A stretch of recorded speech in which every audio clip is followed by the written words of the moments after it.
You don't understand. I could have had class. I could have been a contender. Hard work is how you can start to see into the future. If you want a crystal ball, if you want to know what you're going to look like in 5, 6 years, look at the amount of hard work you're putting in every day. Many of you listening are very young. Now, I want you to ask yourself, what did you do yesterday? I want you to look back at your yesterday and ask yourself this. Did I make progress on my dreams, goals, desires, objectives? Did I work really hard? If you're in school, did you do your best? Here's the secret. When you wake up, say to yourself this: what I do today will reveal who I'll be in 5 years, in half a decade. Now here's something you really got to think about. What you do to create yourself in the future is not always the most fun thing there is to do. It's not always the most fun part of what you love to do. There's this confusion going around that if you follow your passion, every minute is going to be passionate, exciting. It's going to be a TV commercial where everybody's tilting their head back and laughing, and life is fantastic all the way around, all day long. And that's just not the case. Sometimes you have to do things now that you don't enjoy, so in a few years or a few months, you're going to enjoy your life. Following your passion may not mean feeling passionate in the moment, but you do what you have to do so you can feel passion later. So that's one of the conundrums about, quote unquote, following your passion. Great athletes don't wake up every morning bouncing off the wall to go work out at 5 a.m. They don't do that, but they still get up and they work out. They do what I say, they do the boring. In most of my to-do list or my day planner, I'll say do the boring, or do the chores. Do the things that I don't want to do, but I know are very, very important to my future success. You have to do the boring to the best of your ability with as much enthusiasm as you can possibly conjure.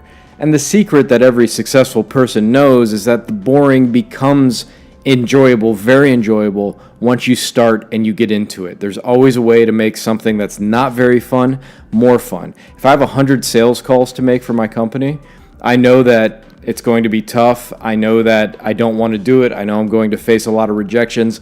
So what I'll do is I'll find a great venue to go make those sales calls. I'll find a rooftop in New York City. You might hear the sirens back there. I don't know if the mic's picking that up, but it's New York. I can't avoid it.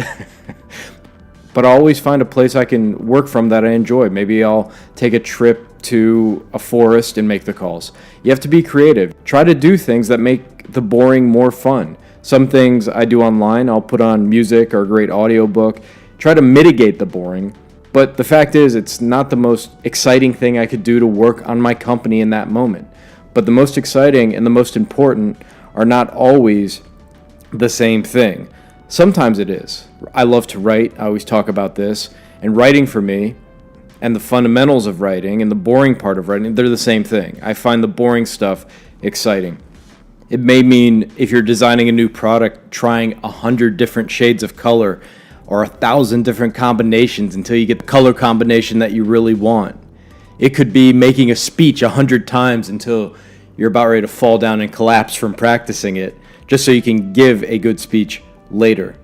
It's getting very, very tired. It's getting very frustrated. It's getting close to giving up often and then pushing through it. I talk to athletes all the time who are trying to learn a new skill, and they go for 3-4 months and they're doing this fundamental drill over and over and over again, and it's not translating into success in the competition, but we tell them stick with it.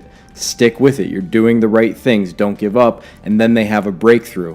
But they have to go through that boring period. And you see it in movies all the time in training montages. Karate Kid's a perfect example.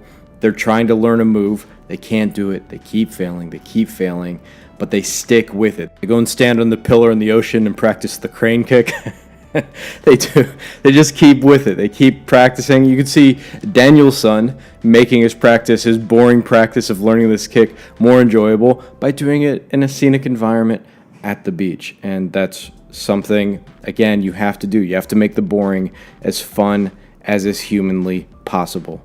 Hard work is how you transport yourself into the future. You can imagine yourself actually being built up in the future by what you're doing now.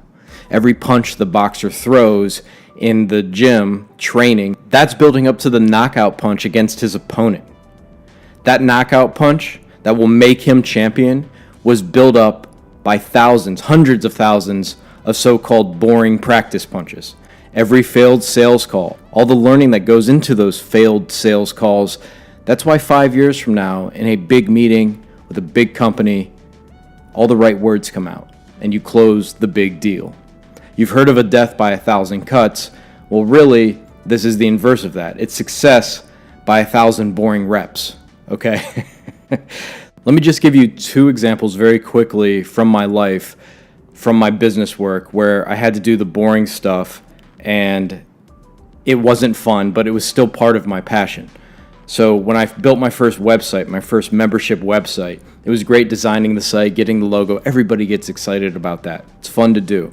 But then I had to put in over 100 hours of work doing coding and making over 1,000 pages that couldn't simply be duplicated and then tweaked. I had to make about 1,000 unique pages, and it was not fun, okay?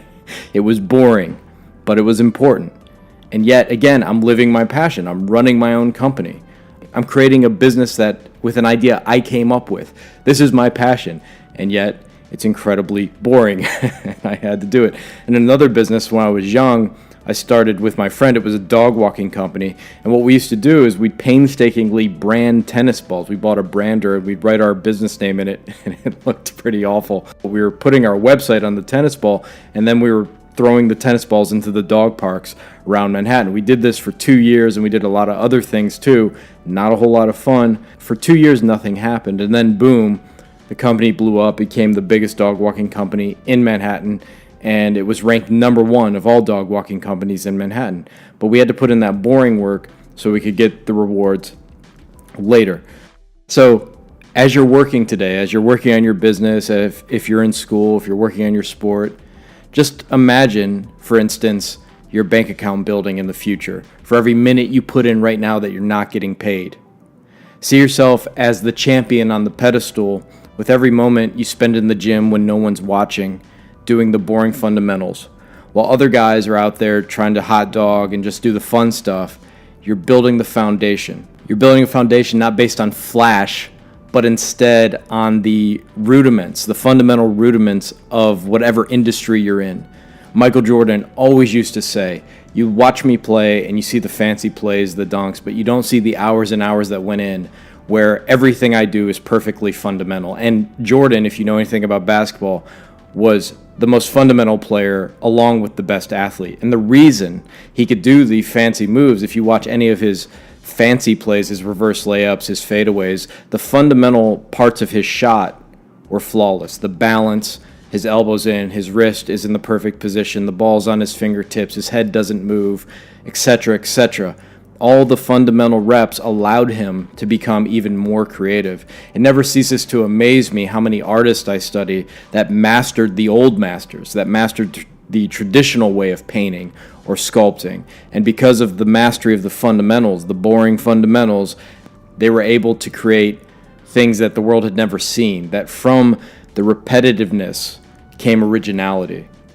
So you start to enjoy the boring simply because you know what's coming down the line. You know the reward you're going to get. So many people fail simply because they are not willing to do the boring daily, to make the boring fun.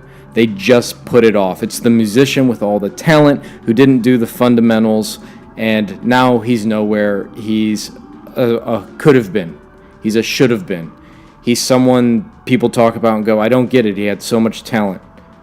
Don't let the addiction of being excited in every moment be your downfall. If you look for excitement in every single moment, pretty soon you're going to give up on your dreams because you're not going to do the daily stuff that needs to be done. You're going to binge watch Netflix. You're going to be scrolling through Twitter. You're going to be on YouTube watching other people live your dreams. There's nothing worse than getting to the end of your life, or hell, even halfway through your life, and realizing I could have been a contender. I could have been at the top. I see other people doing things I know I could have done, and it's simply because you didn't do the necessary work. You did the flashy things, you did the fun thing, you did the fluff things, and the world passed you by. You're going to say other people are lucky, You're going to say they have the connections, they have the resources, but you know the truth. That won't be it. Truth is, you weren't good enough because you didn't work hard enough. So do your best, do the boring, and enjoy it because you're building your future. This is Dylan from DylanFreed.com. Can't wait to hear from you guys. I'm almost up to 100 subscribers. If you have any questions, email me. I am here to help. I'm devoted to your greatness. Be rare.